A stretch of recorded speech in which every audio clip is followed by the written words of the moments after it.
நான் முதல்ல சொல்லிட்டேன், மயிலம் பகுதியில் அவ்வளோ வனவிலங்குகளும் கிடையாது, வனப்பகுதியும் கிடையாது.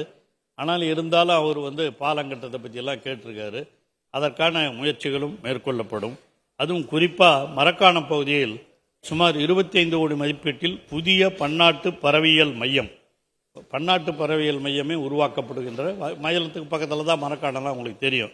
அதனால் பறவைகள் சரணாலயம் அதுவும் அறிவிக்கை செய்து 2021ஆம் ஆண்டில் தமிழக முதலமைச்சர் அவர்கள்தான் 5151.6 ஹெக்டேர் பரப்பளவில் கழுவேலி பறவைகள் சரணாலயத்தையும் அறிவித்திருக்கிறார்கள். ஆகவே பறவைகளை பொறுத்தவரையில் அங்கே மையங்கள் உருவாக்கப்பட்டு வருகின்றன. விழுப்புரம் மாவட்டத்தில் 5 மரகத பூஞ்சோலைகள் அமைக்கப்பட்டுள்ளன. விழுப்புரம் மாவட்டத்தை பொறுத்தவரையில் அந்த 5 மரகத பூஞ்சோலைகளும் சிறப்பாக செயல்பட்டு கொண்டிருக்கின்றன. கழுவேலி பறவைகள் சரணாலயம் 2024ஆம் ஆண்டில் ராம்சார் தலமாக அறிவிக்கப்பட்டுள்ளது. ஆகவே விழுப்புரம் மாவட்டத்தை பொறுத்தவரையில் இதெல்லாம் செஞ்சுக்கிட்டு இருக்கிறோம். விழுப்புரம் கள்ளக்குறிச்சி ரெண்டுமே ஒரே வனக்கோட்டத்தில் வருகின்றது. ஆகவே தான் கள்ளக்குறிச்சி மாவட்டத்திலேயும் பல்வேறு பணிகளையும் செய்து கொண்டிருக்கிறோம்.